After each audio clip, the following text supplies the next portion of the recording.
Mi nombre es Belén Igarzábal, yo coordino el área de comunicación y cultura en Flaxo. Y para mí la verdad es que es un honor estar acá en esta jornada y moderar una mesa, porque el área de género es como el faro en Flaxo, que todos nos alineamos atrás en temáticas de género.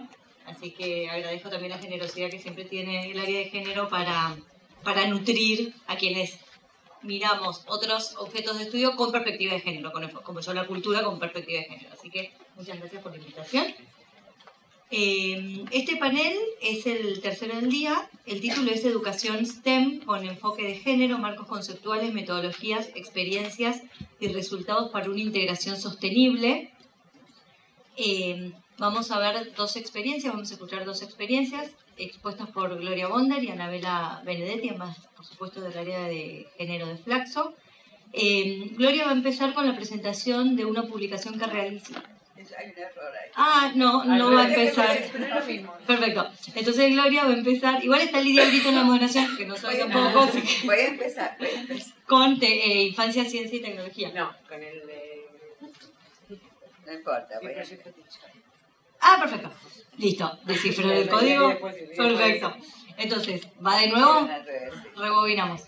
Gloria Bondar va a empezar con Descifrar el código, la educación de las niñas y mujeres en ciencia, tecnología, ingeniería y matemáticas, proyecto entre UNESCO y proyecto Teacher, ¿está bien? Y el proyecto Teacher. Y bueno, hice lo que pude, pero vamos a escuchar a Gloria, que para eso estamos acá. Bueno, sí, bueno, muchísimas gracias, Belén, por haber venido. Esta es una mesa muy flaxiana, como yo le decía a Belén, porque efectivamente, aunque nosotros somos parte, coordinamos el área de género, obviamente, nuestro enfoque, y creo que en algunas cuestiones que se dijeron hoy a la mañana se va entreviendo, es la importancia de transversalizar, es la importancia de que la igualdad de género no quede reducida a un área, a una actividad, a un grupo específico, sino cómo infiltramos las instituciones en las que trabajamos o los temas que pueden ser, digamos, contemporáneos o que pueden ser relacionados con este enfoque, ¿no? Así que bueno, en verdad, aunque no hayamos logrado todavía transversalizar, y se los confieso con toda honestidad, todas las áreas de Flaxo, porque efectivamente eso lleva su tiempo y lleva sus dificultades que hay que ubicar y que hay que entender y que hay que armar estrategias para ver cómo se revierten, cosas en las que estamos. Bueno, con Belén sí tenemos un trabajo muy cercano, muy mancomunado, ¿no? Bueno, yo pienso que hasta ahora, a ver si ustedes están de acuerdo, hemos transitado por varias presentaciones que nos están diciendo cosas muy parecidas.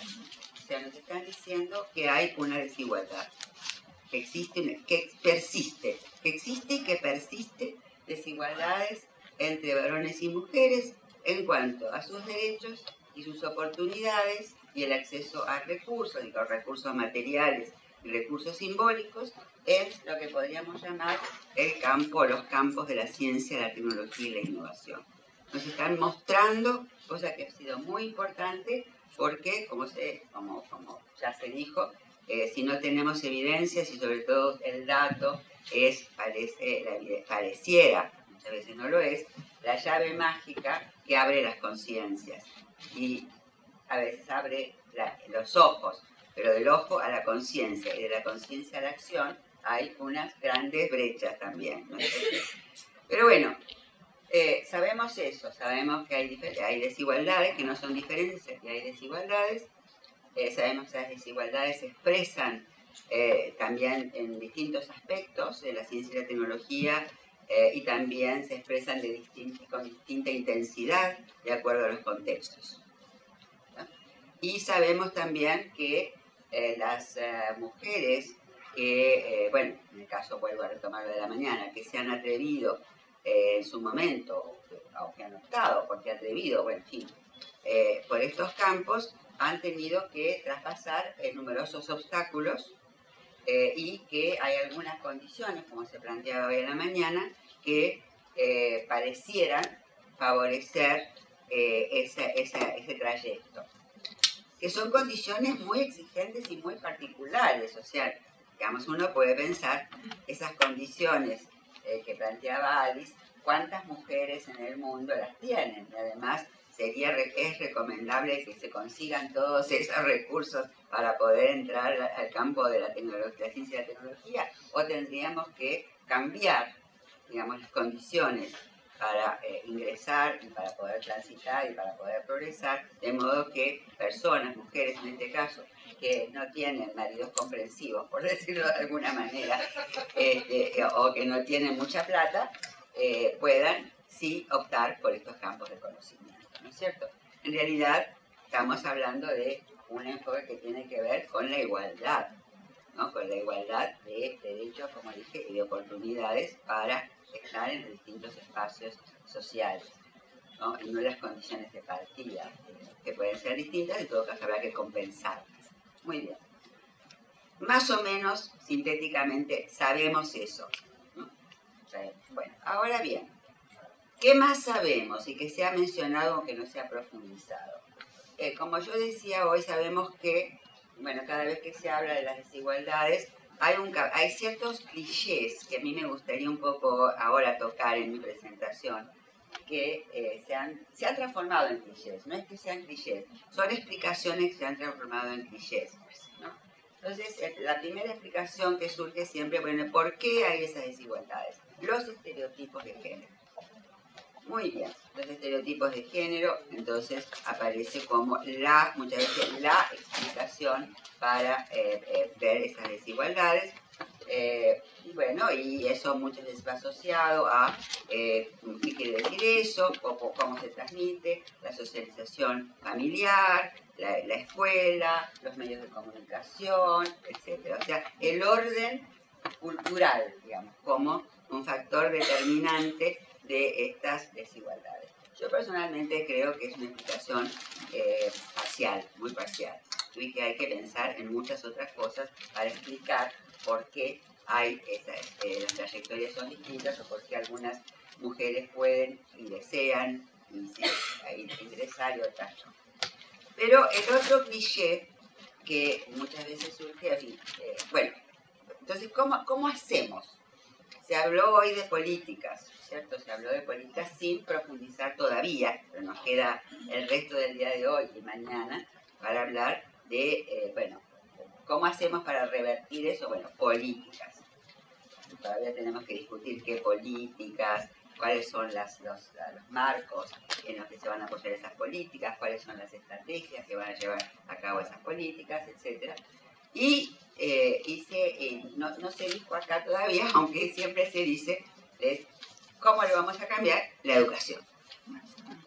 Entonces, la educación aparece siempre, cuando se hablan de estos temas, como de cualquier otro tema, otra problemática social, como la solución para superar los estereotipos sexistas o de género, dependiendo cómo se denomine.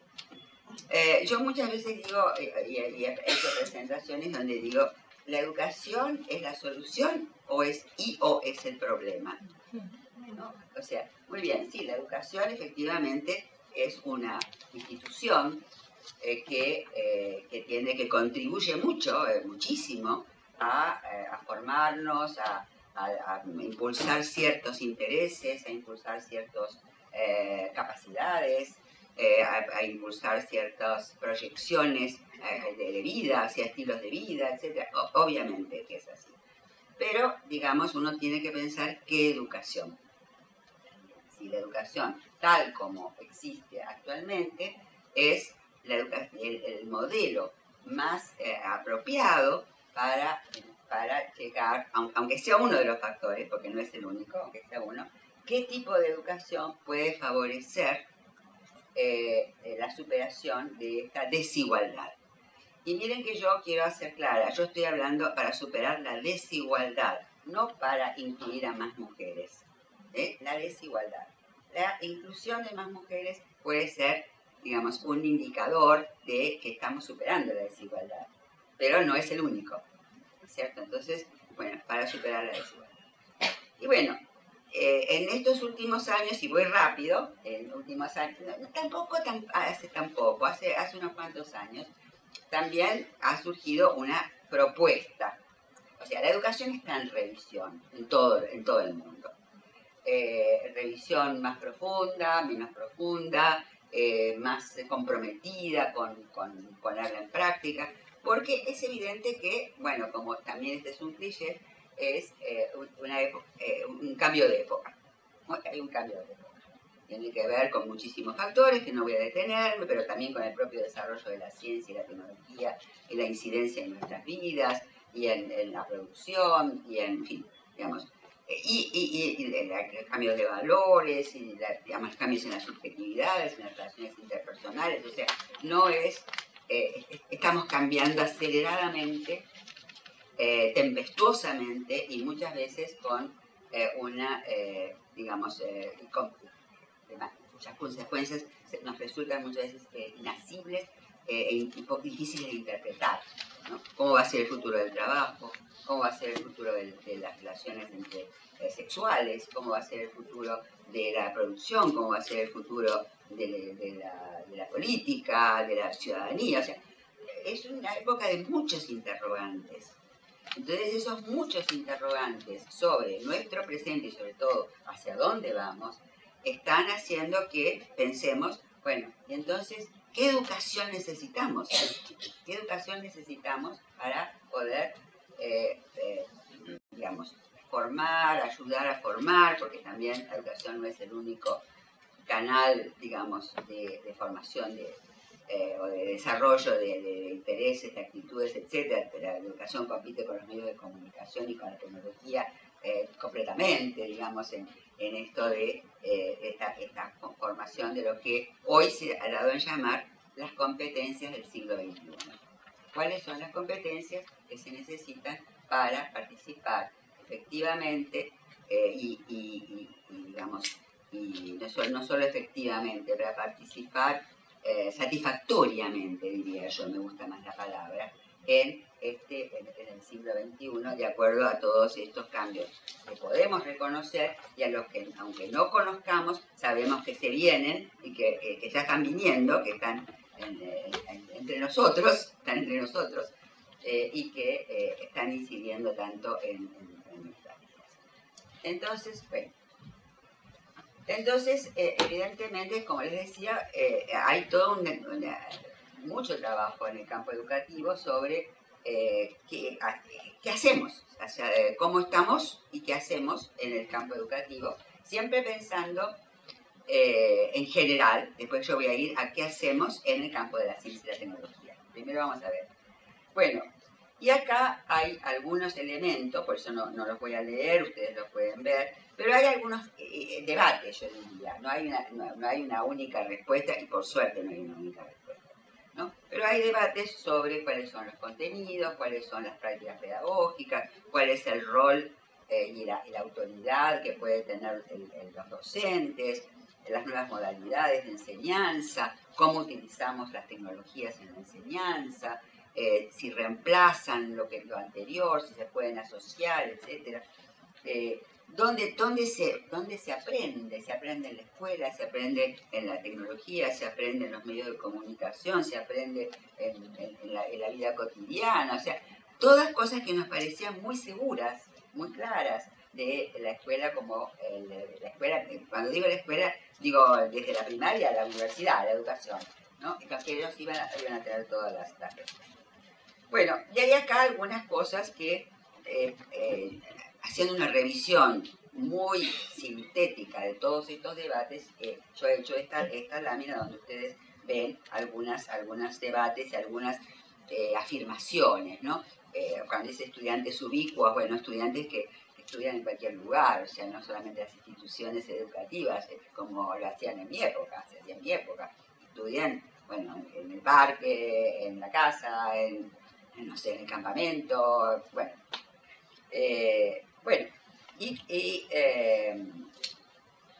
bueno, ¿y qué tipo de, entonces, de aprendizajes son los que podrían ser más efectivos para esto que llamamos desarrollo de competencias del siglo XX? Muy bien. Dentro de este marco general, porque yo creo que es muy importante que todas nuestras reflexiones, por lo menos esa es mi posición, podamos hacerlas dentro de un marco, de un contexto. Hay un contexto de debate educativo y hay un contexto de cambio educativo. Y hay una propuesta que tampoco es tan nueva. Miren, en 1990 ya se hablaba, 1990, de la educación STEM. O sea, vamos a incluir, o incluir o vamos a llevar adelante iniciativas que sean, viene del inglés, por supuesto, ciencia, tecnología, ingeniería y matemática. La A se la puse entre paréntesis porque para algunas corrientes ahí se incluye el arte. Y después, pues, más adelante, rápido, voy a discutir qué pienso yo que quiere decir arte acá, ¿no? Porque evidentemente no es que vamos a usar historia del arte. O sea, a ver qué significa poner la A ahí dentro de esto, de que sería la educación STEM. Es mucho más que un acrónimo. Evidentemente lo usamos muchas veces como acrónimo. Ah, bueno, muy bien. Entonces ¿cómo vamos a cambiar las cosas? Con la educación. ¿Y cómo vamos a cambiar la educación? Vamos a incluir educación en STEM. Bueno, muy bien, pero ¿qué quiere decir todo eso? ¿No? Muy bien. Entonces, por eso digo, bueno, la educación en STEM puede ser, y creo que lo es, una oportunidad, también una demanda que nos hace la sociedad contemporánea. Necesitamos más personas con formación, con competencias en ciencia, en tecnología, en ingeniería, en matemáticas, pero también puede ser una receta, o puede ser pensada como una receta. O sea, si tenemos más personas en esos campos, entonces eso nos va a garantizar el desarrollo, el crecimiento y la competitividad económica. Y en algunos casos también es como el paraíso, digamos, vamos a poder cambiar nuestras sociedades y vamos a lograr cosas, digamos, que deseadas por todos. También se puede ser vista como una receta. O sea, hay que tener mucho cuidado, esa es mi opinión, por lo menos yo tengo mucho cuidado con estas verdades que se formulan y que uno tiene que repensarlo o preguntar qué significa y a dónde quiere llegar. Muy bien, vamos a ver. Entonces, ¿qué implica el enfoque de género en la educación STEM? Y la pregunta es, ¿el problema son las mujeres?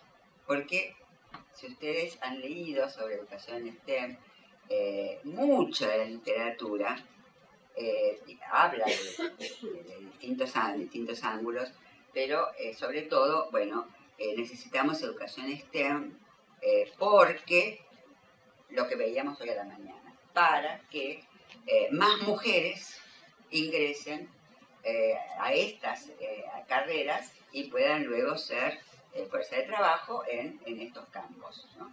Entonces, el problema son las mujeres, digamos, o es otra cosa el problema, ¿no?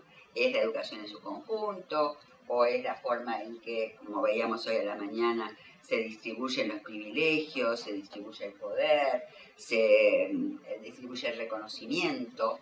El problema, bueno, sí, las mujeres estamos en una situación desigual, pero no somos nosotras el problema, ¿no? Porque si no, digamos, todo se apunta a incidir en las mujeres, ¿no es cierto? Empoderar a las mujeres, bla, bla, bla, todo esto, pero no esto que planteaba Alice a la mañana, las transformaciones estructurales. No es solo un tema de que las mujeres estén en mejor condición para competir en ese mundo, sino revisar las reglas en las cuales ese mundo se mueve, ¿no? Bueno, sabemos, porque ya hay muchos datos, que las chicas sí tienen, digamos, ocurre algo entre chicas y chicos, estoy hablando ya de la escuela primaria, así como se veía en las investigadoras, en las asignaturas STEM en el nivel secundario. El nivel primario es otra cosa, ya Ana va a hablar de otra investigación que hicimos con chicos y chicas del nivel primario. Pero en el nivel secundario, ahí se empiezan a dividir las aguas, o parece mucho más divisoria.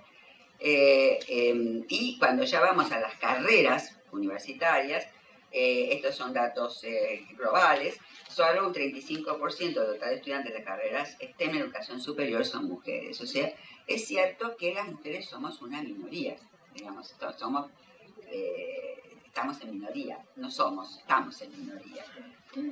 Entonces, efectivamente, hay algo de lo que nos tenemos que ocupar. Pero insisto, no somos el problema las mujeres.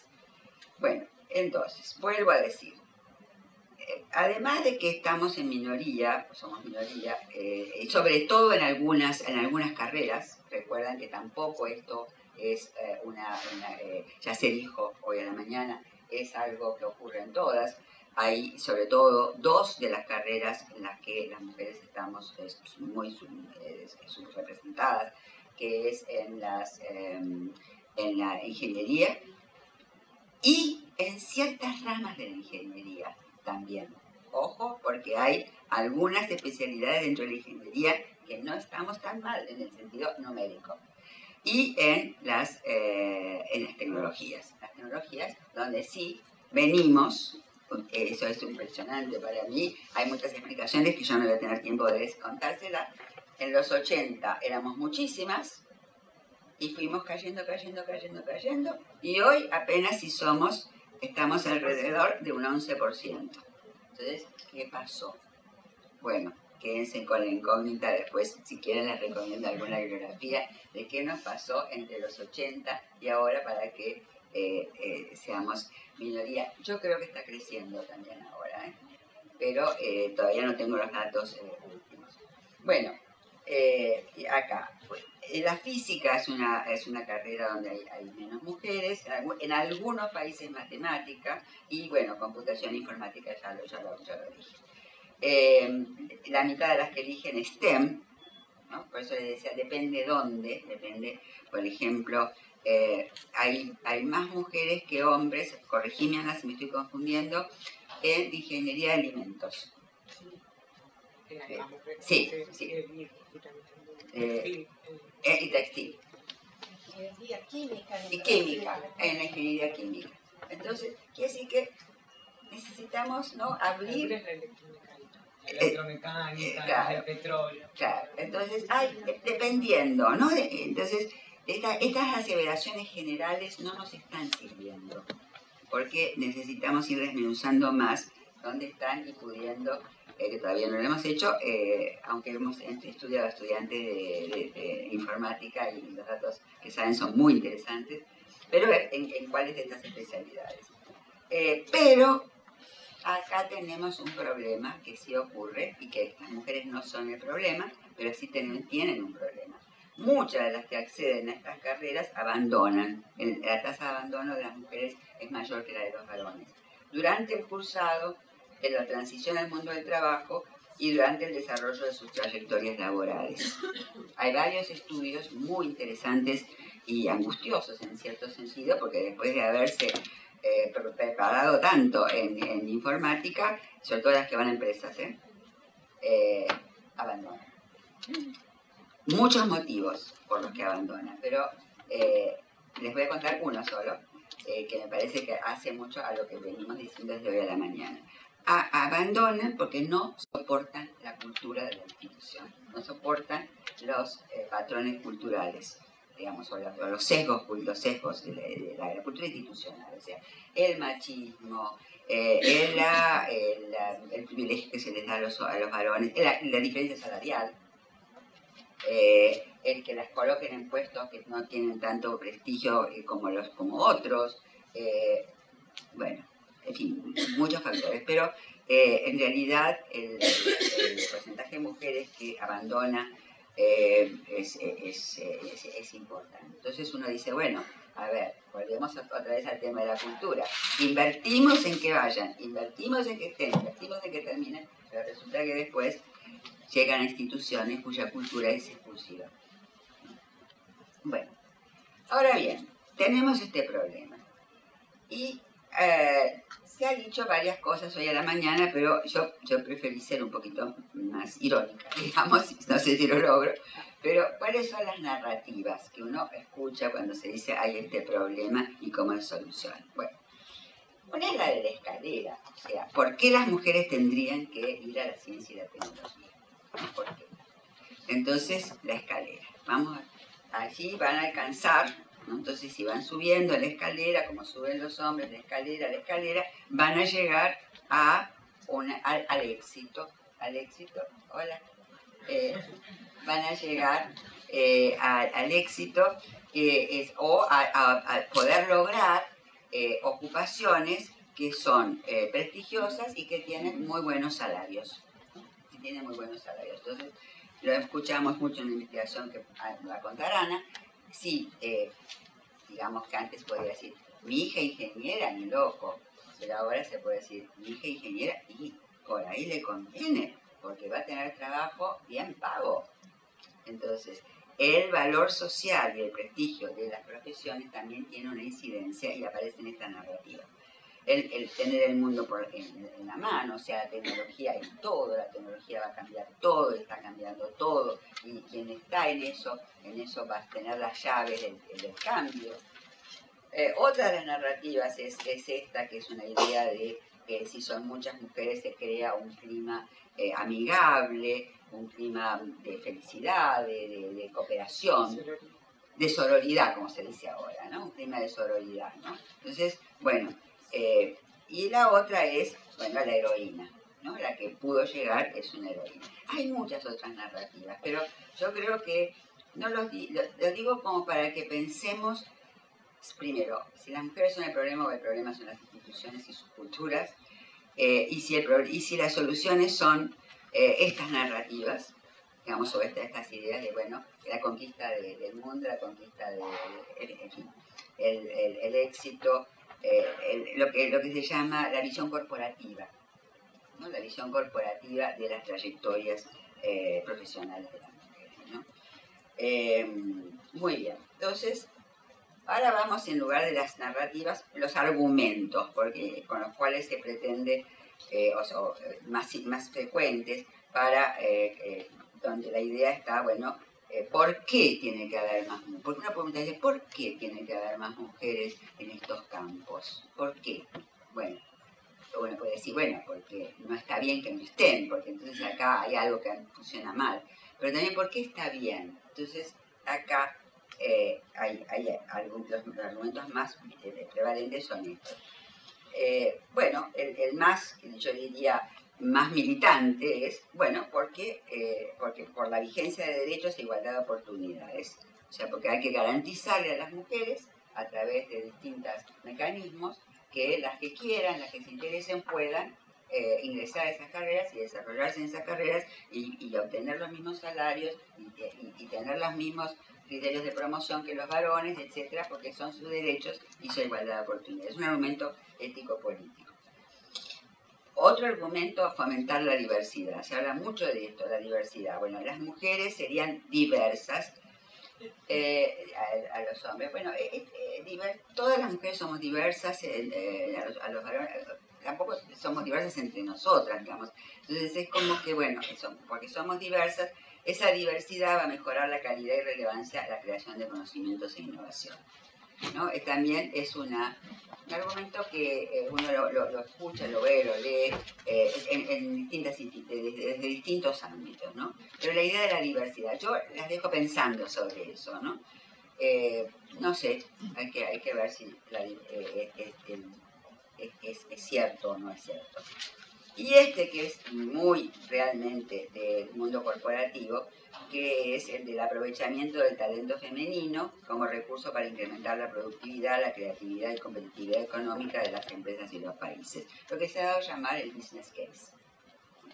O sea, por eso es que, ¿por qué tenemos que invertir? ¿Por qué tenemos que hacer cosas? ¿Por qué tenemos que hacer educación en STEM? Porque tenemos que tener más mujeres por esto, porque tenemos que aprovechar el talento femenino.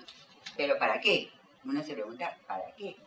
Entonces, puede ser que sea para esto, pero también uno puede pedir más o puede pedir distinto. El talento femenino que se reconozca con igual valor que el de los varones y que pueda servir para, no sé, mejorar no solo la competitividad, sino también la calidad y también el sentido que tiene, por ejemplo, la finalidad de la innovación tecnológica.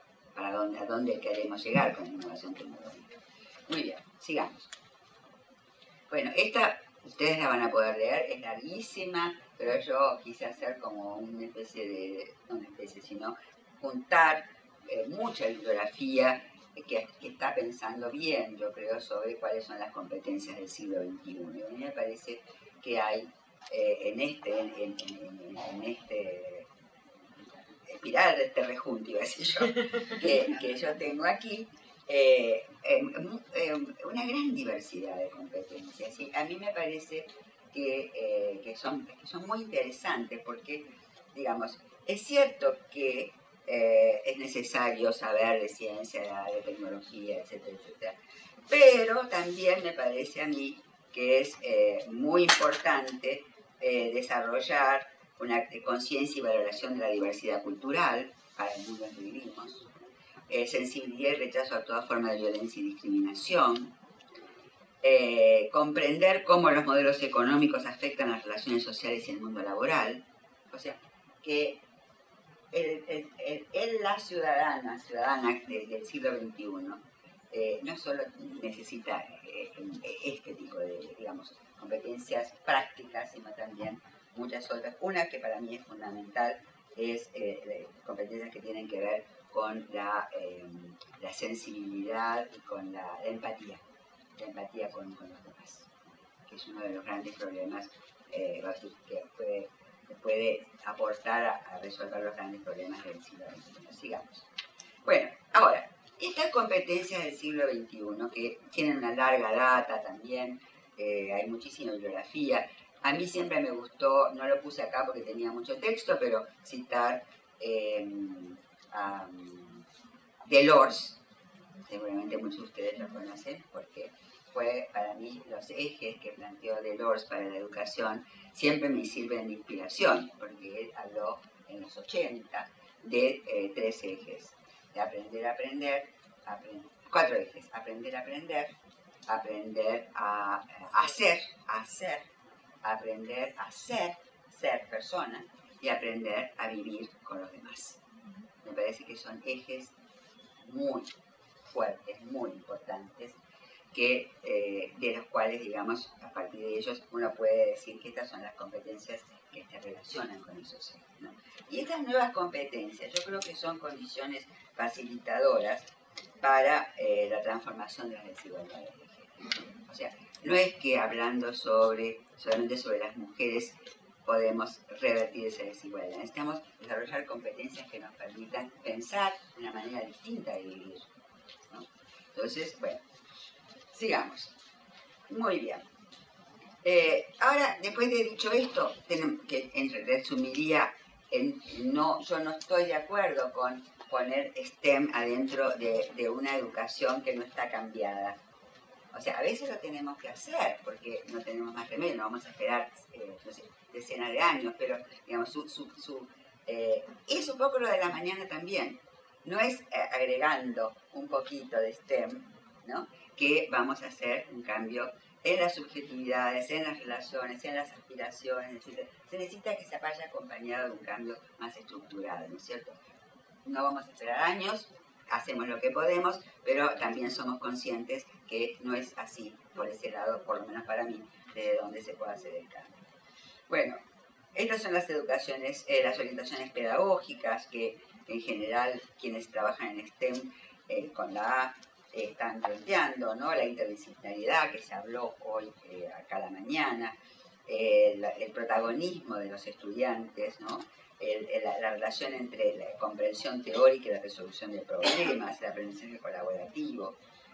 La A para mí tiene mucho que ver con las experiencias recreativas y los recursos artísticos que se usan en muchas experiencias y que son muy útiles y que tienen efectivamente un impacto, ¿no? No es solamente hablando o haciendo un experimento de una manera tradicional, convencional, donde uno puede aprender eso, sino que hay muchas maneras que son mucho más juego, bueno, la música, hasta el deporte puede servir, o vincular el aprendizaje del deporte con la matemática. O sea, hay que como rompiendo esas barreras que mantenían esos currículums que mantienen. esos estancados, etc., ¿no? Bueno, yo hice una experiencia que me enseñó mucho y que quiero hablarles muy brevemente sobre esta experiencia. Esta experiencia es un programa patrocinado, bueno, un programa no patrocinado así por UNESCO, que se llamó Teach Her. A mí no me gusta el nombre tampoco, pero bueno, vino empaquetado así. ¿Por qué no me gusta? Porque enseñarle a ella, es verdad, a mí me parece que hay que aprender con ella, o que hay que hacer otras cosas, o con ellas en plural. Pero bueno, vino empaquetado así, y entonces, pero yo lo quiero aclarar para que no piensen que yo soy una creadora del programa Teach Her, ¿no? El programa Teach Her vino empaquetado, nosotros lo aceptamos hacerlo, pero cambiándolo por dentro. No pudimos cambiar el título porque ya eso venía así. Bueno, ¿qué hicimos? Hicimos una formación de docentes y de representantes de decisores de política de Ministerios de Educación, Ciencia y Tecnología de 8 países de Centroamérica, de lo cual una experiencia educativa muy peculiar, porque fue semipresencial, digamos, no semipresencial en realidad, tuvo reuniones presenciales, seminarios presenciales, y después fue todo un trabajo online con los docentes y con los decisores de política para ayudarlos a diseñar sus intervenciones y poder y cómo evaluarlas. Fuimos acompañando ese proceso, que es un proceso difícil en escuelas que están muy lejos de esas competencias del siglo XXI. Entonces, ¿cómo hacer para poder ingresar, para poder abrir un espacio, para poder convocar a otros, etcétera? Bien, entonces, lo hicimos así, 20 proyectos surgieron integrando el enfoque de género y educación STEM, alianzas entre las instituciones, la creación de una red de educadores en STEM con enfoque de género. La verdad que fue un proyecto que, sinceramente, yo diría que fue todo lo exitoso que puede ser un proyecto innovador en países donde sus sistemas educativos ok.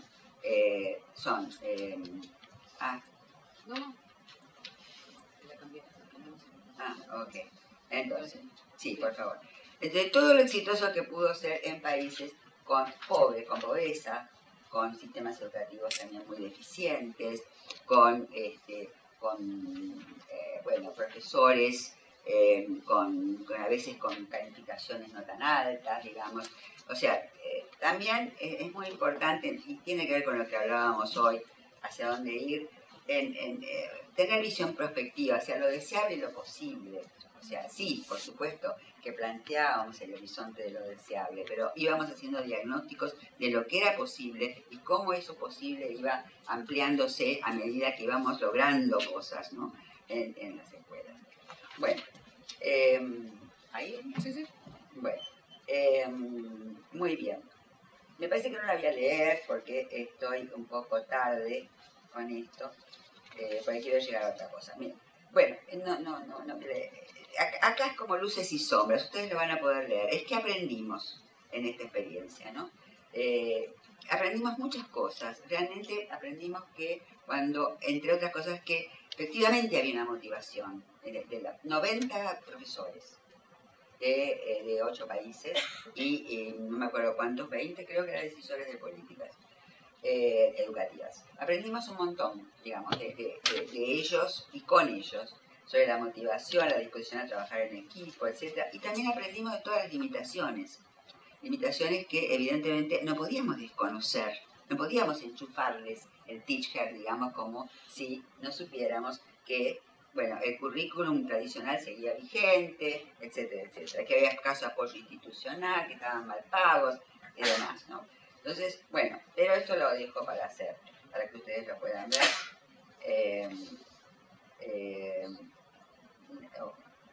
Sí, no, creo que... bueno, ya se los dije, mira, se me hizo un lío. Bueno, de lo deseable a lo posible, eso queda también para que lo puedan ver, porque no quiero tomarle... Bueno, ahora, muy bien. STEM, o STEAM, no sé cómo algunos lo llaman así, otros... yo quiero hablar de dos cosas prácticas, digamos, algo así como que creo que hoy en la mañana rondaba, bueno, desearíamos hacer esto, desearíamos hacer lo otro, pero ¿cómo lo hacemos? ¿Cómo lo hacemos? Y quiero hablar de un gradiente en la integración de la igualdad de género en la educación STEM. Yo no sé si ustedes conocen que hay varios organismos internacionales que trabajan con la idea de gradiente. Para gradiente de políticas, por ejemplo, ¿no? UNESCO es una, la OPS es otra, UNICEF también, ¿no? Gradientes, o sea, han analizado las políticas, y entonces, esto es nuestro, pero han analizado las políticas y han visto que hay, bueno, ciertos grados, o sea, la incorporación, la sensibilidad y la reactividad a las desigualdades de género varían en distintos grados. Entonces, cómo saber en qué grado está, como una especie de, así como tenemos datos, necesitamos saber cuando trabajamos en instituciones en qué grado de sensibilización sobre este tema está. Y eso se dijo hoy también, ¿no? Bueno, entonces, este gradiente, que es una cuestión propia nuestra, pero que tiene que estar inspirado en estos otros gradientes, hay evidentemente educación en STEM completamente ciega a las desigualdades. O sea, no la reconocen, no. Bueno, si las chicas no participan en las clases de matemática es porque no les interesa, o porque no son inteligentes, o si los chicos copan las computadoras, cuando en escuelas que hay 3 computadoras, y entonces las copan, y bueno, y ellos son más hábiles. O sea, digamos, donde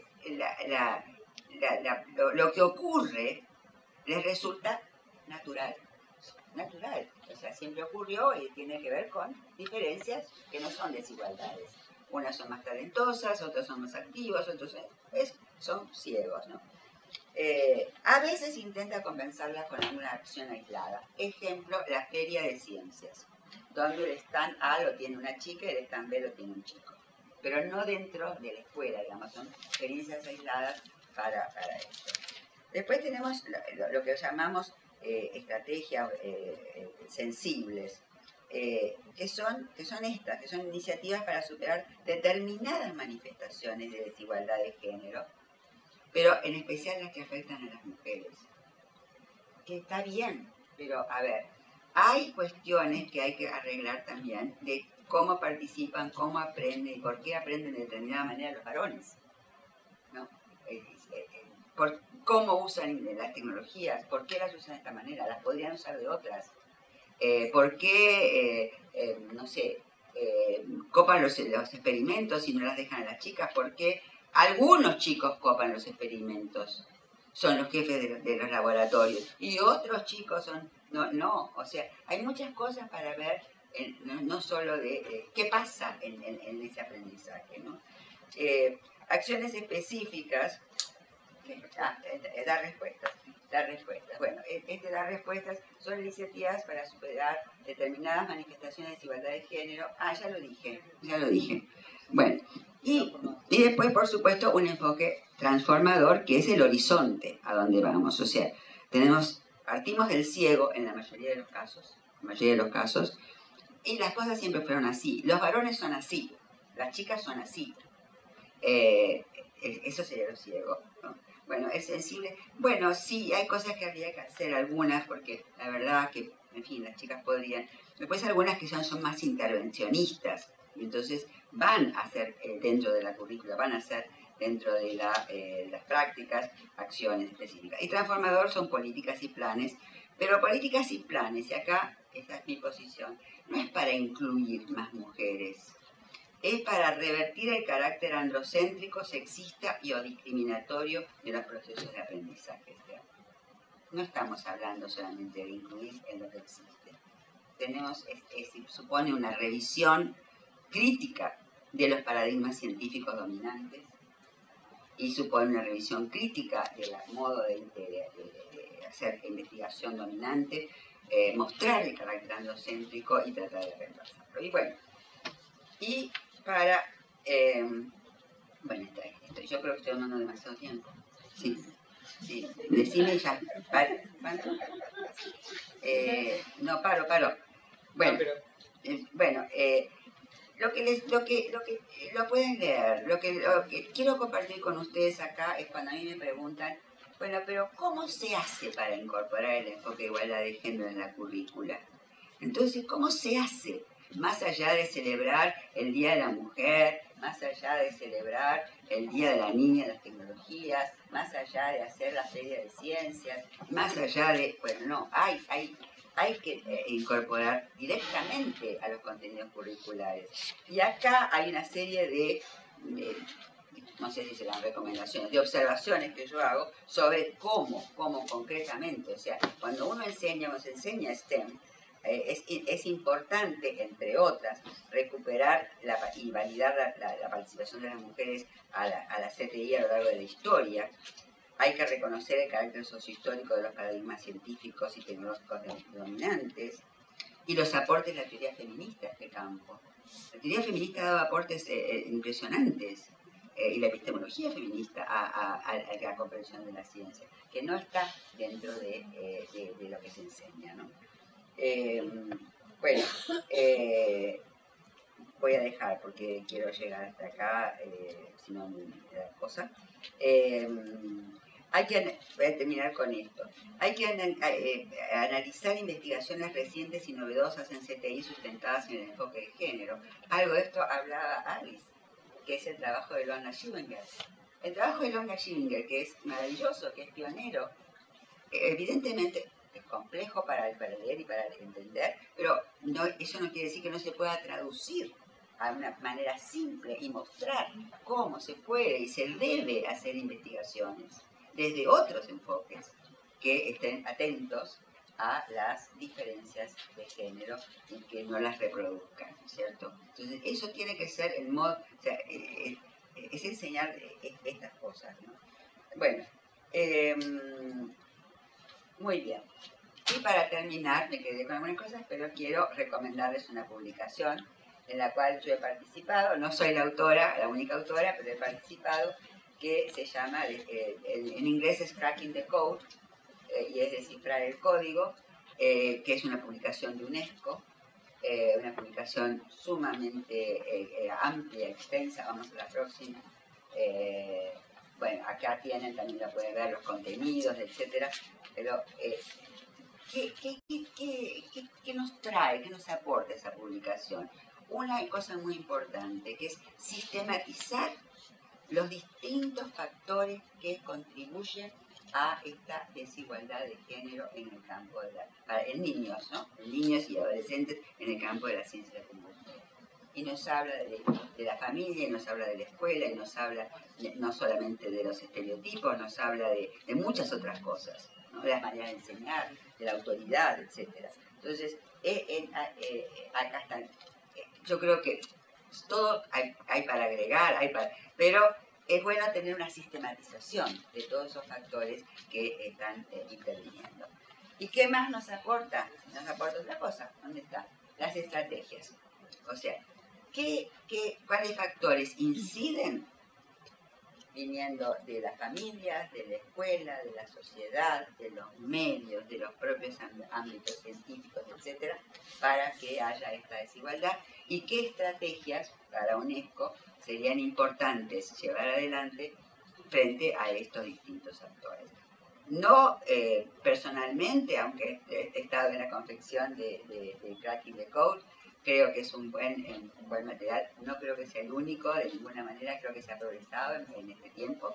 Y yo los invito, incluso las invito a comparar con esto que yo les propongo también, ¿no? Especialmente para quienes trabajan en el campo educativo, primaria, secundaria y universidad, ¿no?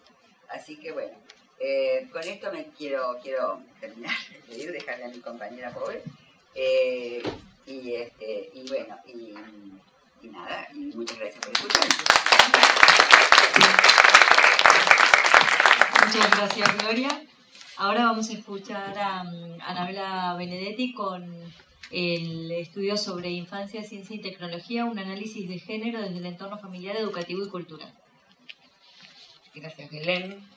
Acá Juli está buscando la presentación. Yo me tomé una breve paréntesis. Yo me siento muy a gusto en esta mesa.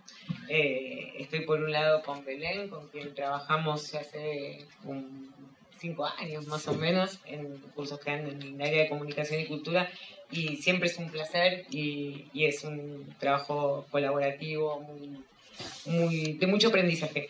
Y con Gloria trabajo hace 18 años, entonces bueno, digamos, estar compartiendo después de 18 años, por primera vez compartimos un panel, es una experiencia diferente para mí y quería compartirlo con todos y todas ustedes.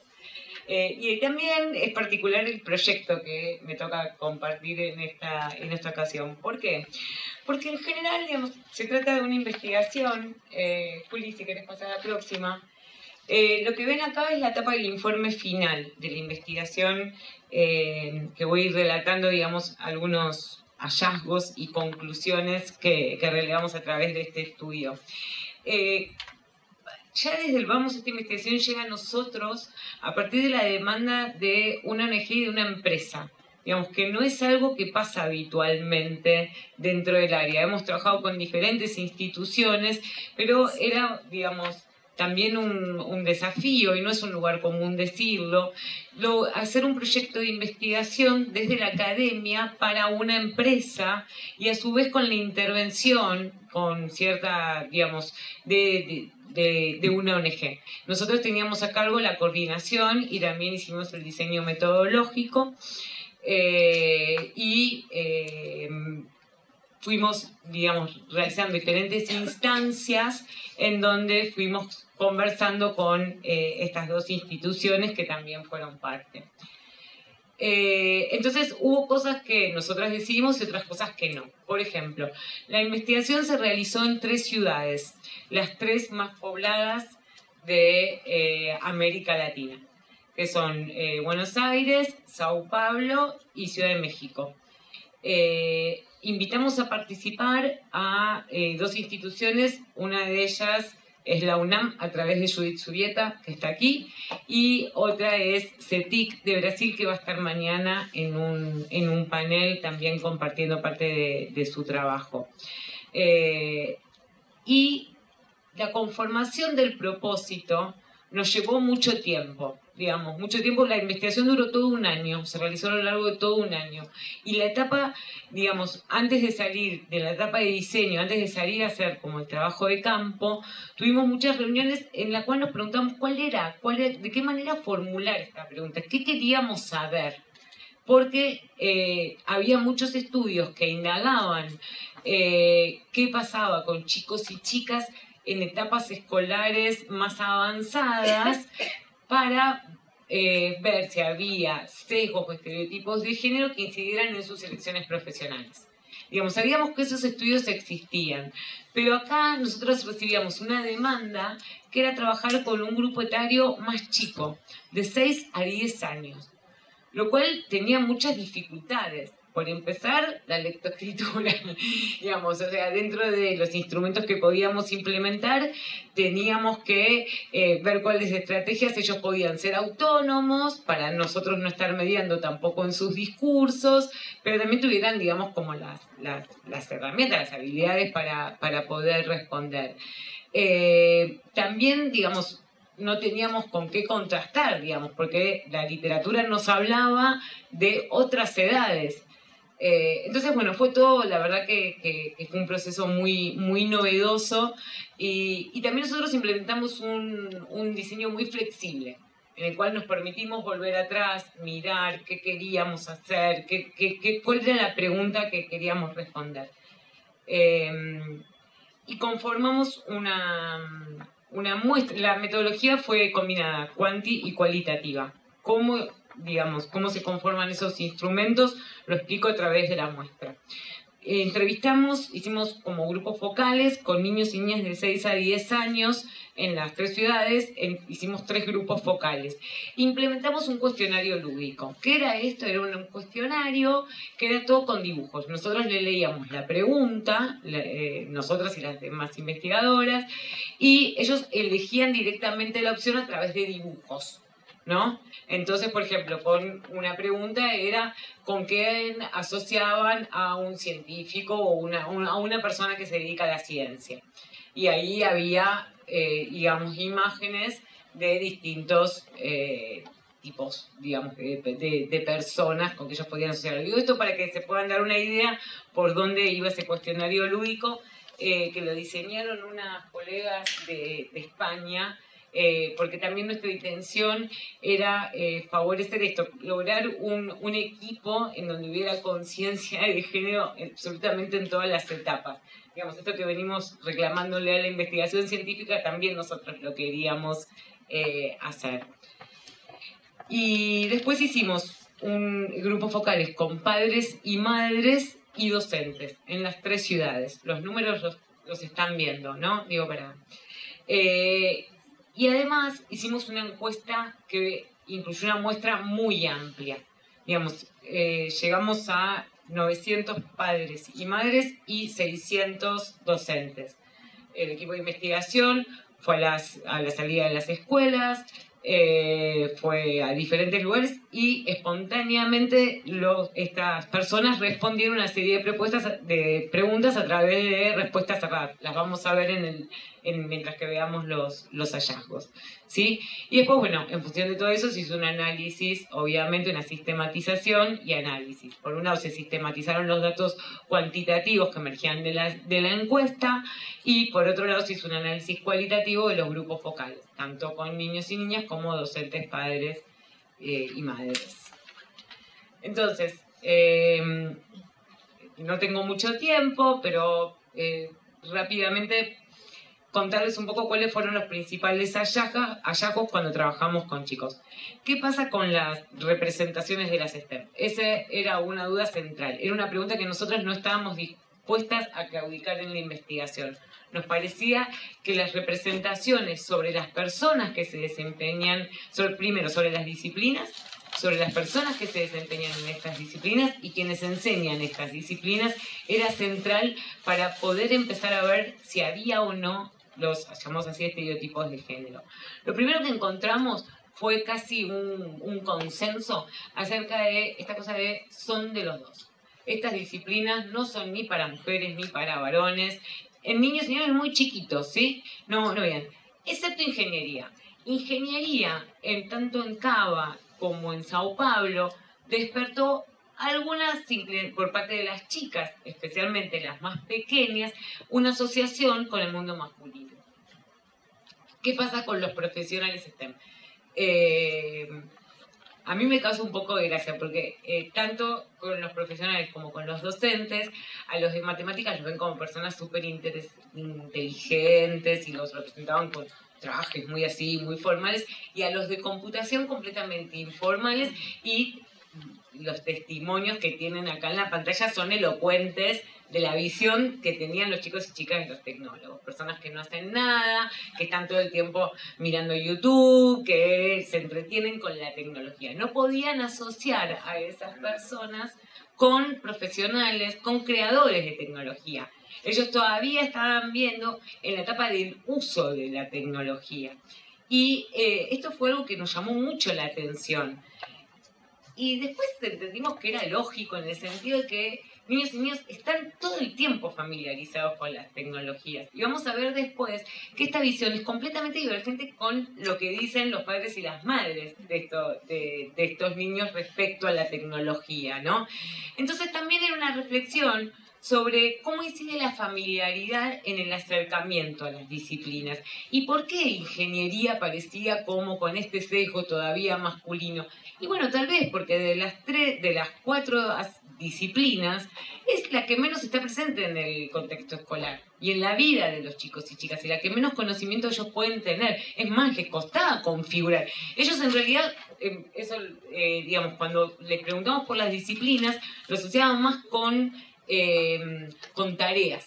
No podían explicar tanto qué hace un tecnólogo, sino que hablaban de un laboratorio, hacer experimentos. En ingeniería nosotros lo llamamos por el lado de hacer construcciones, digamos. Entonces esta familiaridad encima con el objeto, digamos, que es como la columna vertebral de las tecnologías, estaba incidiendo de una manera en donde ellos lo veían naturalmente, no les despertaba especial valoración. También preguntamos qué pasaba con las materias. Y acá teníamos mucha expectativa para ver, hacíamos un poco de apuestas cuáles iban a salir y no la pegamos en ningún caso. En Cava las materias más elegidas por los varones por educación física y por las chicas lengua y plástica. En Sao Paulo, lo que están viendo, ambos géneros, matemática y educación física, y en México lo mismo pero al revés. Entonces acá la primera pregunta que nos hicimos, porque a partir de este dato que parece tan puntual, surgen un montón de interrogantes, ¿no? Entonces uno de los interrogantes era, ¿qué está pasando con las ciencias? ¿Por qué las ciencias no están apareciendo en ninguna de las ciudades? Y muy poco, la verdad que el porcentaje de chicos y chicas que la había elegido era ínfimo, ¿no? Y lo que empezamos a ver fue que no era que no les interesara, y esto fue más que nada en los grupos focales, es que ellos cuando tienen que hacer un experimento, les incentiva, les gusta. Ahora, digamos, en este momento del trayecto escolar, la ciencia ocupa un lugar, digamos, como minoritario respecto a lengua o matemática, que parecen ser las habilidades básicas para luego atravesar todo el proyecto. Inclusive, por parte de los docentes, como cierta flexibilidad en el hecho que si no aprendían algo de ciencia, y bueno, no pasa nada, después lo podrán recuperar. En cambio, matemática lo ven con una secuencialidad en donde se insiste mucho sobre los proyectos educativos para ese aprendizaje. Entonces, decíamos, bueno, tal vez estos chicos no lo están eligiendo entre sus preferidas, pero porque tampoco tienen una fuerte carga de esta materia como para poder hacerse una imagen de qué comprende esta asignatura. Y también, digamos, con lengua también pasaba algo parecido. Y esta cosa de el objeto mediante en los procesos de aprendizaje nos lleva a hacer la afirmación que está aquí en la diapositiva, que tiene que ver con la experimentación. Y la experimentación tiene mucho que ver con lo que acaba de presentar Gloria sobre el enfoque STEM, ¿no? Esta idea de, inclusive se usa un término que es el aula invertida, en donde el docente ya no ocupa ese lugar de enseñanza, sino que son los chicos los protagonistas de ese proceso de aprendizaje y aprenden experimentando. Este gusto por la experimentación no requiere altos esfuerzos ni altas tecnologías. O sea, a veces el uso del compás en matemática era un dinamizador para favorecer interés por parte de chicos y chicas. Digo, porque también algunas claves para la educación, de que tampoco estamos diciendo que el cambio es enorme y verlo lejano, sino que también podemos tomar claves de las investigaciones que vamos haciendo y los datos que vamos relevando para cambiar el presente. Confianza en las capacidades. Este es un clásico en toda la literatura, quienes hayan leído sobre este tema, cada vez que se habla de la participación, de la elección de chicos y chicas por carreras científicas y tecnológicas, se habla de la confianza en las capacidades. ¿Cuál es el argumento que prevalece en la literatura? Que a lo largo del ciclo escolar decrece el interés de las chicas por la matemática. Esto está muy, digamos, todo este discurso, primero este discurso dicotómico entre lengua y matemática que se ha ido construido a lo largo del tiempo, viene, digamos, muy alentado por las pruebas internacionales, por las metodologías de las pruebas internacionales como PISA y TERCE, y además también se tiende a la homogeneización de la experiencia educativa. Entonces llegamos a tener datos como a las chicas les gusta lengua, a los chicos les gusta matemática, aplazando un montón de variantes y de matices que existen en esos acercamientos a estas disciplinas, ¿no? Entonces lo que nosotros encontramos no fue, lamentablemente, no fue muy divergente con la literatura, sí Cava, digamos, a diferencia de Sao Paulo y México, en Cava, los y las chicas pierden el interés por esta materia, por la matemática, no solamente las chicas. Y acá nosotros teníamos el equipo que estaba trabajando en Brasil, hicimos una consulta especial porque empezábamos a pensar en la hipótesis de que la forma en que se enseñaba matemática no era la misma en las tres ciudades y que eso podía estar diciendo. Efectivamente fue así. Digamos, en Sao Paulo las estrategias o las pedagogías apuntan más a lo lúdico, esto que hablábamos de la experimentación, y Cava sigue muy concentrada en la enseñanza de aprendizaje de los 4 algoritmos básicos en el primer ciclo de la educación primaria, ¿sí? no quita esto de que haya experiencias de escuelas que lo estén cambiando, digo, no quiero tampoco asumir yo un discurso homogeneizador de todas las escuelas, pero estamos hablando de tendencias, ¿no?, que pudimos verificar a través de la investigación. También lo que vimos es el tema de la dificultad. Digamos, mientras que en Cava la dificultad resulta redunda en un desinterés por la materia, en Sao Paulo los chicos y chicas los desafiaba, ¿no? Y a mí es la última afirmación que trae la diapositiva, a mí me parece que es súper interesante. ¿Cómo se favorece la competencia en la matemática y no así en otras áreas, que su evaluación es mucho más complicada o más subjetiva, más difusa, por decir de alguna manera?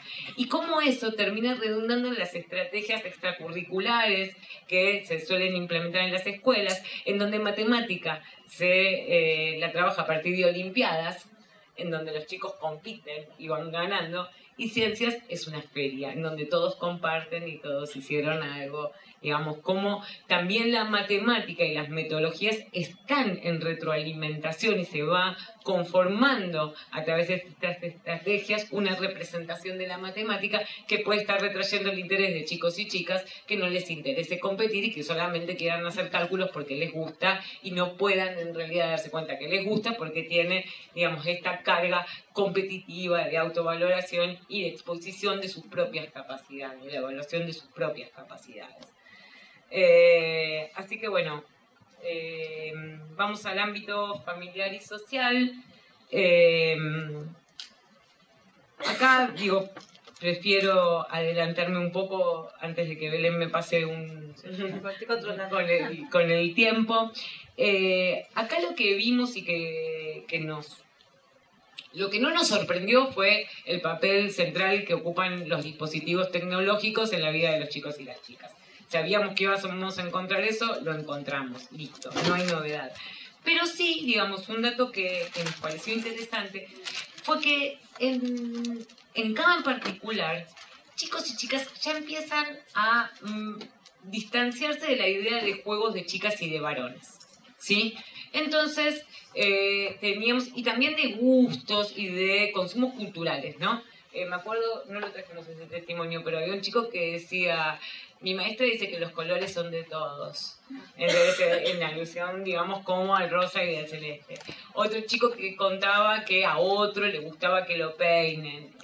Y también de experiencias de chicas que quieren empezar. El fútbol opera ahí como, digamos, un nexo, digamos, en donde las chicas se encuentran en un terreno inmediatamente masculino para decir: acá estoy, quiero jugar, y está muy bien visto, digamos, especialmente en Cava. En Sao Paulo y México, en cambio, las opiniones, a mí no pero digo, las opiniones eran mucho más fuertes y, digamos, como está acá demostrado en la diapositiva, los estereotipos, sí, de género asociados con los juegos, mucho más firmes, menos flexibles. A eso quería decir. Y me parece que, digamos, esta posibilidad que tienen las chicas de apartarse de lo que se espera de ellas y que les es negada a los varones, tiene también que ver con las representaciones del mundo adulto sobre qué significa esto. Ese avance de las chicas se ve como una conquista, en cambio, el avance de los chicos hacia, digamos, actividad, hacia juegos o tareas femeninas despierta temor. Despierta como una duda acerca de su identidad sexual. Lo tenemos que seguir pensando, pero sabemos que ya ahí hay algo hay un proceso que está en camino. Gracias. Vamos a madres, padres. Bueno, ¿qué encontramos acá? Como yo les contaba al principio, retomo la metodología, que eran grupos focales. Entonces, ¿qué encontramos ahí? Primero, no tenía mucha idea de las STEM. A la ciencia y a la matemática la asociación saben, digo, no son personas que vivan en un tupper, pero, digamos, poca precisión para definir. Cuando nosotros decíamos así, ¿qué es STEM? Sin decir ciencia, tecnología, matemática, había cierto desconcierto. No era todavía una sigla que había llegado, digamos, al ámbito en donde se desempeñan padres y madres. Obviamente, una vez pasado ese primer momento y explica, digamos, yendo a la desagregación de la sigla, todos había un fuerte consenso acerca de que son disciplinas que tienen mucho prestigio a nivel social, que son muy valoradas y que están reservadas para unos pocos. Su estudio, digamos, demanda mucha dedicación, lo que están viendo acá, y también las personas que se dedican a ellas son personas inteligentes que poseen habilidades especiales. Me gustaría leer uno de los testimonios porque me parece, a mí me parece brutal. En la UBA se dice que el que pasa tercer año de ingeniería es un superdotado. Bueno, digamos, ya una sobrevaloración, digamos, una hipérbole acerca de las capacidades que se necesitan para la ingeniería, que no se ve que eso puede estar retrayendo el interés de personas que quieran desempeñarse en estos campos, especialmente de las chicas. Resaltan todos el rol que juega la tecnología en el presente. Es más, en Sao Paulo especialmente, se tendía a asociar a las STEM con la tecnología. Es como que en el primer momento teníamos que volver a preguntar y a repreguntar porque parecía que ese acrónimo estaba haciendo referencia a la tecnología como un símbolo del futuro y también del progreso, ¿no? a futuro. Y es buenísimo que le aplican, piensan que sus hijos son superdotados, no piensan que a los dispositivos los hacen intuitivos para que los chicos lo puedan usar. O sea, no, piensan que sus hijos tienen unas dotes para la tecnología que no se puede creer por haber nacido allá. Eso también es... Pero digo, nadie está exento de caer en esa afirmación. Después, bien, 5 minutos me dice... ¿qué pasa con género y STEM? También, al igual que los chicos, piensan que no hay una división tan tajante entre los roles asumidos por mujeres y varones. Muchos destacan que la ingeniería está asociada con los intereses y habilidades de los varones, debido al tipo de tareas que comprende. Acá me acuerdo una madre que decía, no, ¿cómo mi hija va a ir a una construcción? Se le llega a caer un andamio en la cabeza y ¿qué le pasa? Bueno, lo mismo que si va tu hijo, digamos, si vamos al caso, pero bueno, o sea... Lo que sí es interesante es que hay un reconocimiento, en algunos casos, de las desigualdades, pero como título desigualdades, etiqueta desigualdades. No pueden explicar cuáles son las desigualdades. En cuanto a uno le pregunta, bueno, ¿y cómo pensás que se van a superar esas desigualdades? No, con el tiempo, porque ahora todo es moderno y ya todo esto es como parte del pasado. Digamos, ese era un discurso que prevalecía. Pero, y acá viene la parte que más le gusta a Gloria de la investigación, es que ellos dicen que se sentirían orgullosos y orgullosas si sus hijos eligen por las STEM. Pero lo que más le importa es que sean felices. Que la profesión que elijan les dé felicidad. Que si eligen una profesión por gusto, van a tener éxito. Que no importa, digamos, si es una disciplina asociada a las mujeres o a los varones. Este hallazgo rompe con la literatura habitual y con los mandatos que alejan a las chicas especialmente de las disciplinas STEM. Y por eso a Gloria le gusta y por eso lo resaltamos tanto. Porque nos parece que si bien hay matices, digamos, por ejemplo, acá en uno de los costados está esto de que dicen que se dedica a la ingeniería, pero no, a la de alimentos, a la industrial no. Esta cosa que sea médica pero no cirujana, no sé, o sea, no puedo dar cuenta de estas afirmaciones. Pero sí, digamos, pensar en esto que empezamos a ver y que tiene que ver con una mayor apertura, por un lado, como rompiendo con los propios mandatos que esta generación de padres y madres seguramente vivió en su pasado, pero también por un tema de necesidad impuesta por los contextos socioeconómicos, en donde la figura del hombre proveedor, la mujer ama de casa, ya perdió vigencia. Ambos tienen que ir a trabajar y los discursos de padres y madres muchas veces se advertía, digamos, que la opción por estas carreras podía brindarle a sus hijas autonomía también. digamos, el valor de la autonomía para decidir plenamente tanto a nivel personal como laboral. Entonces, ¿cómo negarle, cómo poner un reparo frente al interés por una disciplina que de antemano pareciera ofrecer un futuro muy promisorio y exitoso económicamente? Voy a saltearme todo y decirles que en el caso de los docentes, los hallazgos que encontramos fueron similares a los de los padres. También ellos, ante la primera pregunta de ¿hay diferencias en el rendimiento de mujeres y varones en las distintas disciplinas? No, no hay diferencias. Después, ¿qué es lo que se necesita? ¿Qué querés?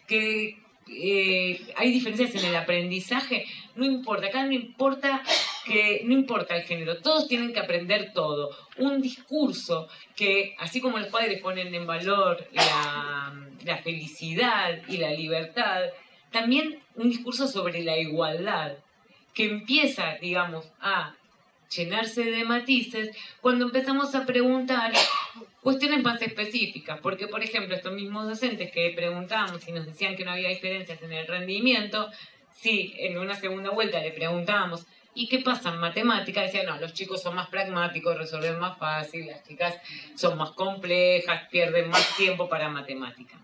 Advertíamos que en realidad ese estereotipo tradicional, bueno, estaba persistiendo, estaba ahí latente. Entonces, vamos a la última diapositiva. Nosotras elegimos un par de conclusiones que a nosotras nos parece que son interesantes como para compartir. No estamos en la última. Ahí está, no, todo bien. Entonces, ¿qué vimos? Vimos que los imaginarios estereotipos de género que asocian a las STEM con las afinidades masculinas parecen estar perdiendo vigencia. Estamos en proceso, no estamos diciendo que se reizó, estamos hablando también ponernos en situación y en contexto, estamos hablando de las 3 ciudades más pobladas de América Latina, modernas, digamos, mucha urbanidad. Entonces, digo, no generalizar estos datos y estas conclusiones, sino contextualizarlos y entenderlos según estas características. Y bueno, esta persistencia en la ingeniería como campo masculino. Esta no percepción de las desigualdades de género termina también trayendo un discurso meritocrático, ¿no? O sea, no reconocer las desigualdades, lo que dicen es, si se quiere, se puede. Entonces, sus hijas van a poder porque son maravillosas y no van a tener ningún obstáculo en su camino para poder progresar. Esto lo están viendo ahora que sus hijas tienen de entre 6 y 10 años, digamos. Vamos a ver qué pasa cuando esas chicas estén en el momento de elección de carrera. Nos parece interesante el cambio en los mandatos familiares, ¿no? Que ya lo hablábamos. Y está digamos, como estos dos argumentos. Por un lado, por la libertad y la felicidad, y por otro lado, como una necesidad económica del mundo actual. El argumento de los derechos no está en los discursos de padres, madres y docentes.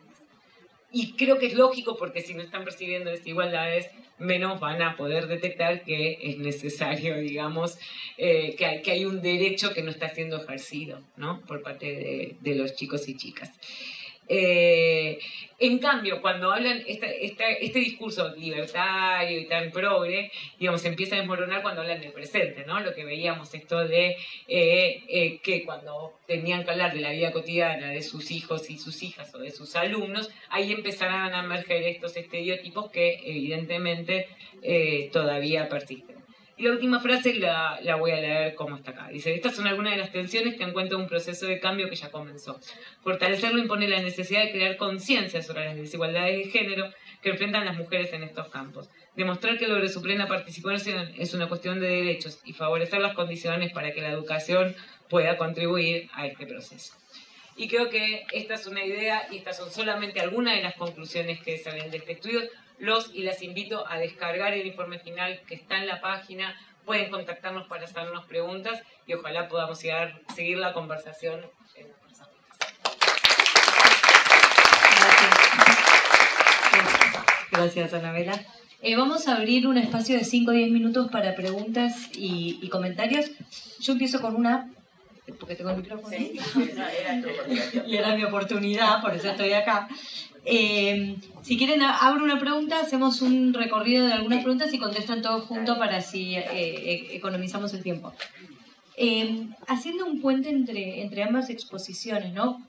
Mi pregunta tiene que ver con, bueno, por un lado están los estereotipos, que de hecho lo que más trabajamos, ¿no? Lo audiovisual, lo cultural, están los estereotipos y también es fundamental prestar atención a la política pública, a la educación, a las políticas en educación, a las legislaciones.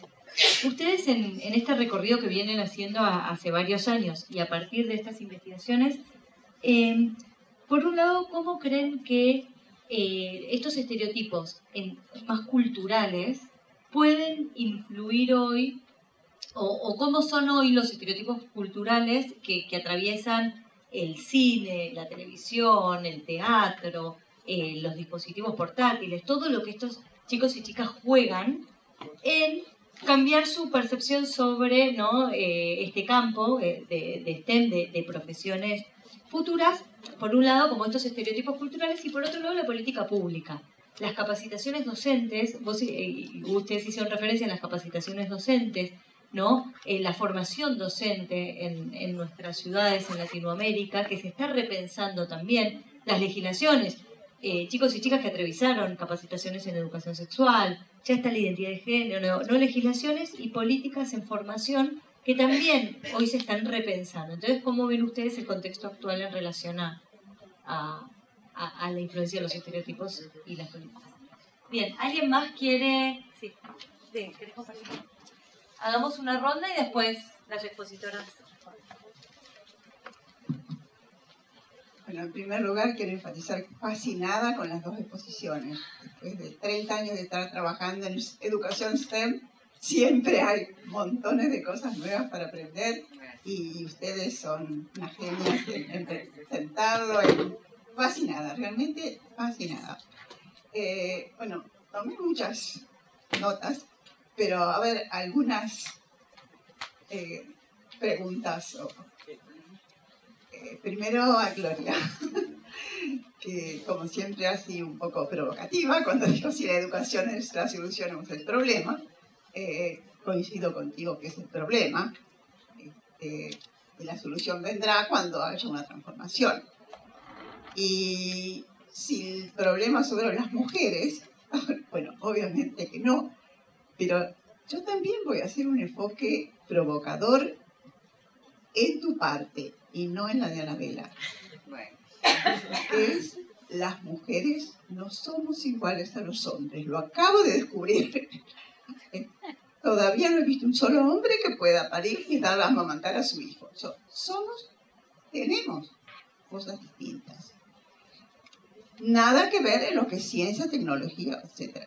En eso somos iguales y viva la diferencia en las otras habilidades que tenemos. Me parece que, por ejemplo, el talento femenino es real y me gustaría que lo incluyamos en la educación en el secundario porque las empresas están, en algunos casos, ¿no es cierto?, y despacito y etcétera, reconociendo esta diferencia y contratando mujeres porque tenemos la habilidad a veces de conciliar el liderazgo más transversal y no tan vertical desde arriba, la empatía con el otro, la forma de decir las cosas, a veces que en el business se valora bastante. Y bueno, lo que dijo Alice también hoy a la mañana, me parece muy importante. Yo he dado montones de talleres y nunca enfaticé que, sobre todo en el secundario y en la enseñanza universitaria, las habilidades distintas que tenemos, además de que somos absolutamente iguales en todo lo que hace a ciencia, tecnología, ingeniería, matemáticas, tenemos habilidades, competencias, en las cuales somos mejores que los hombres. Y bueno, defendamos. Gracias. Defendamos. Ahora después le responden. Pasamos porque no tenemos poquito tiempo. Bueno, está ella, él y ella ya. Y listo. Buenas tardes. Y después leen el informe. Muy bien. Yo entiendo que el foco de este seminario, de este trabajo tan interesante que vienen haciendo ustedes, es cómo las mujeres entramos, modificamos, en fin, ¿no? El área de las STEM.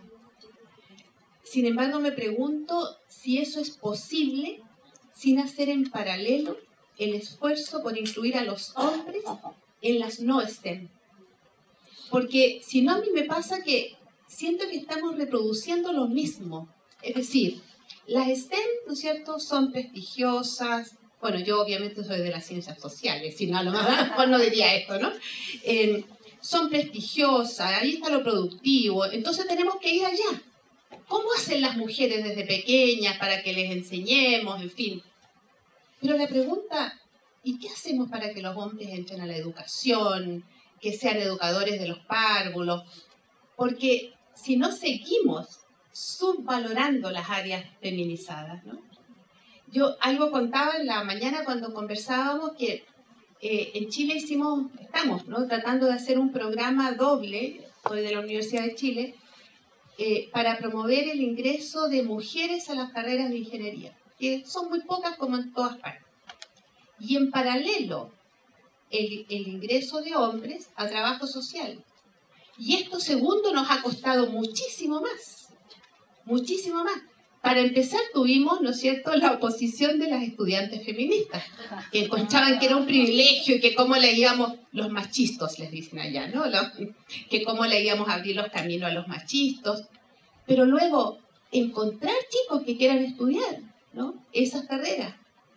Y como nuestro discurso es que todos tenemos que ir a las STEM, entonces es bien difícil decirles que esto otro tiene una valoración similar, ¿no? Eso lo quería poner en la conversación. Muchas gracias. Él tenía una pregunta y una con ella atrás. Hola, ¿qué tal? Bueno, varios de los temas que plantearon nos interpelan. Somos de la Fundación YPF, o sea que somos un poco todo eso de lo que hablan, somos el business, hacemos educación, hablamos de STEAM. Así que bueno, varios comentarios, reflexiones. En primer lugar, la necesidad de que la dimensión de género no sea solo femenina. Recién un comentario que decía Belén, creo que con el colega fotógrafo soy el único hombre que está presente. Es un tema que, por eso no sé si, pero que nos convoca a todos a trabajar. Y varias reflexiones en torno a la transversalización de este tema, Gloria, que planteamos, que compartimos. Se trata de hacer mejor ciencia, mejor tecnología. Y después hay varias cuestiones respecto a si ¿qué esperamos específicamente de una mayor equidad en la dimensión de género, con una mayor participación femenina? Me pareció muy interesante cómo ordenaste en esas tres dimensiones, ¿no? De lo de decir, ¿qué es una ciencia más diversa en ese sentido? Y qué es hacer mejor ciencia en ese caso, ¿no? Y podías profundizar un poco en ese punto, pero bueno, sé que es complejo, que luego podremos profundizar. Gracias. ¿Y queda una pregunta? Deben quedar muchas más. Antes que nada, pido perdón por haber entrado tarde, porque no hay nada que pueda matar a la mesa de examen en la ciudad de Buenos Aires. Digamos, es complejo esa situación. Pude llegar para escuchar la última iniciativa.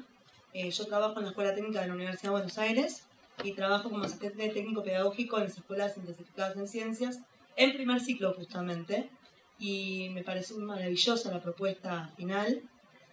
Realmente no se me hubiese ocurrido nunca, es más, los estoy invitando cuando quieran, los estoy invitando a que vengan si quieren a trabajar dentro de nuestras escuelas, porque nosotros tenemos el tema que siendo escuelas intensificadas en ciencias naturales, todavía sigue estando el área como dejada de lado por nuestras colegas y nuestros colegas docentes, y aparte el estereotipo marcado de que las nenas son más prolijas sigue como ahí bastante vigente. Yo siempre sufrí lo contrario, por cuestiones de dislexia, dislalia, básicamente siempre fui desprolija y buena en matemáticas, y tuve que hacer todo en ordenamiento aparte, pero nada, me parece increíble. Creo que sí, el tema es, los problemas pasan por la educación, los libros de texto en particular, que es mi campo, son bastante complejos, y nada, como cierre es esto, invitarlas a cuando quieran, nos ponemos en contacto y vengan a trabajar a nuestras escuelas, que está siendo necesitado realmente poder investigar qué es lo que sucede ahí.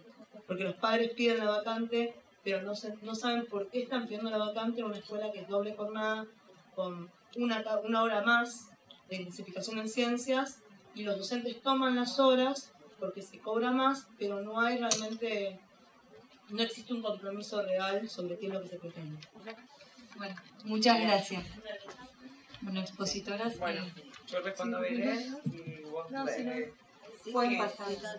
No, Belén plantea algo que fue parte de la investigación, de hecho, digamos, un poco ver qué pasaba con los... bueno, no. ¿Qué pasaba con los consumos culturales? Tenemos una polémica. Tenemos una polémica entre ellos. Queremos escuchar la polémica. Somos todos. Bueno, que tiene que ver con, en parte voy a tratar de responder en la interpretación general de los datos de esta investigación, que después nos sirven de base para pensar qué STEM, cómo STEM. Bueno, a ver, acá por ahí se hace una polémica de 3. Claro. Bueno, en verdad, a ver, yo creo que necesitamos actualizar nuestra interpretación de por qué suceden estas desigualdades y cómo están cambiando. La pregunta por el cambio a mí me parece fundamental. Es decir, lo que decía mi mamá o lo que decía mi abuela sobre qué era el destino laboral o social o cultural de mío y de mis hermanos es muy distinto a lo que mi madre no fuera matemática, pero lo que yo puedo decir a mis hijos o lo que puedan decir a mis hijos. O sea, es evidente que no podemos, a mí porque hay matices, ella va a incluir los matices. Yo la investigación a mí me produjo una excitación muy grande, porque yo me di cuenta que estaba reflejando cambios culturales, incipientes, pero estaba reflejando cambios culturales. Y eso, dije, bueno, quiere decir que todo lo que hemos venido haciendo, ¿no? y todo lo que no solamente nosotras, movimientos sociales, movimientos feministas, las reivindicaciones de los distintos grupos en la calle, por miles de otros factores, pero digamos, está permeando la conciencia, el imaginario de las personas, junto con otros valores que por ahí no son los que a mí me parecen más interesantes, pero que son válidos, que es el valor de valores de la hipermodernidad, digamos, ¿no? O de la posmodernidad, que es la libertad individual, la felicidad, el placer, el dinero, la competencia. Digamos, ese guiso estaba para mí en lo que nosotros encontramos en la investigación, y ese guiso está también en lo que transmiten los medios de comunicación. Transmiten, digamos, valores o imágenes que son, donde el mensaje es somos todos iguales, debemos ser todos iguales, y otros que pero yo ya no estoy viendo, ni siquiera en los medios de comunicación, qué sé yo, lo que veía hace 10 años, ¿no? El señor que venía a la casa, no sé, 10 años o 20, y se ponía a leer el diario, el estereotipo tradicional, ¿no? El ama de casa, incluso que trabajaba, pues cocinaba, y el señor se ponía... No, por miles de razones, porque las mujeres son consumidoras, se cambia también los mensajes, porque los hombres son consumidores de otras cosas, porque muchos viven solos, también son compradores de productos de limpieza. O sea, hay miles de razones que hacen que los mensajes acerca de las diferencias y de las similitudes vayan cambiando, ¿no es cierto? Tienen matices, yo me alcancé tienen matices. Termino y te doy la palabra. Entonces, para mí eso, digamos, yo sé que tiene muchos matices, Anabela se va a ocupar de los matices, pero a mí me pareció muy interesante esto que apareció en la investigación, con una salvedad importantísima que sí lo dice la literatura, que, digamos, la marcación de los estereotipos aparece más tardíamente. O sea, estos son 6 a 10 años. Es un rango, son niños, niñas, todavía no están eligiendo carreras, aparecen más tardíamente. Entonces, y aparece sobre todo en la adolescencia, donde se define no solo qué vas a hacer en la vida, sino tu identidad sexual, tu orientación sexual. Entonces ahí puede cambiar. Entonces, esto es lo primero que puedo decirte y que creo que, después le doy la palabra a Anabela, yo creo que necesitamos justamente mucha más investigación, más, yo diría, más diversa, más qué pasa con otra generación, qué pasa con, por ejemplo, yo le decía a Anabela, si lo hubiéramos hecho en Tucumán y Salta seguramente nos daba otros resultados, porque son otros contextos culturales, estas son grandes ciudades, en fin. Pero me parece que si tomamos esto como una luz, digamos, sí que hay procesos de cambio y por suerte, ¿no? En este punto. Después te contesto a la pregunta tuya. No, la controversia que dice Gloria tiene que ver con que yo soy mucho más pesimista que Gloria. Entonces digo, no, Gloria, fueron algunos comentarios, no, hay que ver, mirá, siguen diciendo lo mismo. Y yo a las pruebas me remito para... Tenemos, digamos, acá hay un testimonio que yo lo traje, lo vimos antes, que si a mi hijo le gusta bailar, yo quiero yo quiero que haga lo que realmente le apasiona. Le dije, no sos gay, y si llegas a ser gay es una condición, una madre de Cava, ¿sí? Pero a su vez, también en Cava, en un grupo focal, estábamos preguntando, ¿qué opinás si tu hija se dedica a tal cosa? ¿Qué opinás? Y llegó el momento de preguntar, ¿qué opinás si tu hijo varón decide ser maestro jardinero? Y un padre dijo, que venía re progre y abierto y todo bien, dijo, no, son todos pedófilos. A veces, así, digamos, fue. Entonces, digamos, podríamos decir, bueno, testimonio contra testimonio, quedamos igual, pero lo que voy es que yo soy más pesimista que Gloria, en el sentido que me parece que si lo pienso, no solamente en otras provincias, no solamente en Cava, sino también en otros países de la región, me parece un gran signo de pregunta sobre este discurso acerca de la libertad. Es solamente eso, no... Yo te diría hace falta más datos. Sí, hace falta investigaciones en contextos más diversos. O sea, yo creo que tendemos a generalizar demasiado. Entonces estamos en contextos más diversos. Ustedes, bueno, yo conozco Panamá por haber estado varias veces. Supongo que no es lo mismo en la ciudad de Panamá que lo que sucede, digamos, el marco cultural, los prejuicios. Bueno, creo que hace falta más datos más desagregados, ¿no? Por contextos, por edades, para poder ver cómo se da este gradiente del cambio, ¿no? Cómo es ese color del gradiente del cambio. Con respecto al valor de los talentos o de las capacidades femeninas,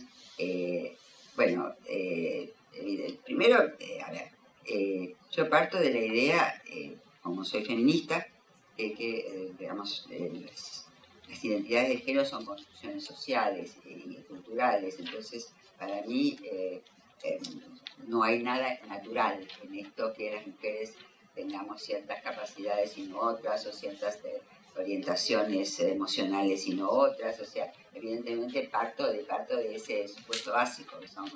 Ahora, sí comparto contigo que lo que decían muchas veces las feministas italianas, que el problema es el problema del valor.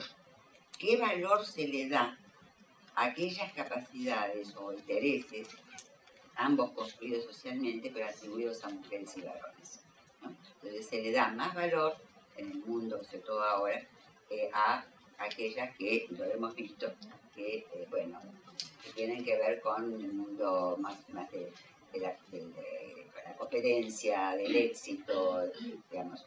Aunque hay variaciones, también hay variaciones. He leído y he visto en entrevistas muchísimo digamos, un reclamo, una demanda a la urgente necesidad que tiene la sociedad contemporánea de promover el desarrollo de la empatía en los chicos y los jóvenes. O sea, nos estamos matando. O sea, no solo estamos liquidando el medio ambiente, que lo sabemos, nos estamos matando. Y para muestra, valga lo que está sucediendo en este momento en América Latina. Entonces, realmente sí creo que empieza a haber un reconocimiento con distintos motivos, distintas finalidades, de que ciertas capacidades que fueron atribuidas, fomentadas, estimuladas a las mujeres y que no tuvieron el valor, empiezan a tener valor.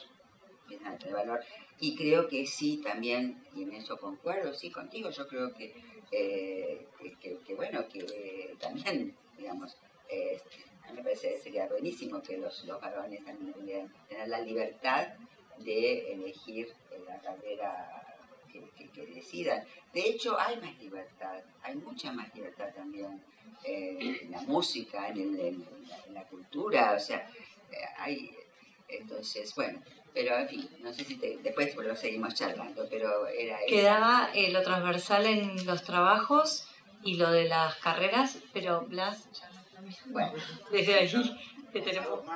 Estamos Podemos mal. hablarlo Bueno, en el café. Después en el café ¿Sí? les contesto a la gente de ustedes. Bueno, igual, muy lindas fue las preguntas, se las agradezco.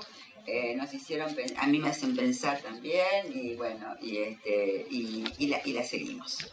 Muchas gracias.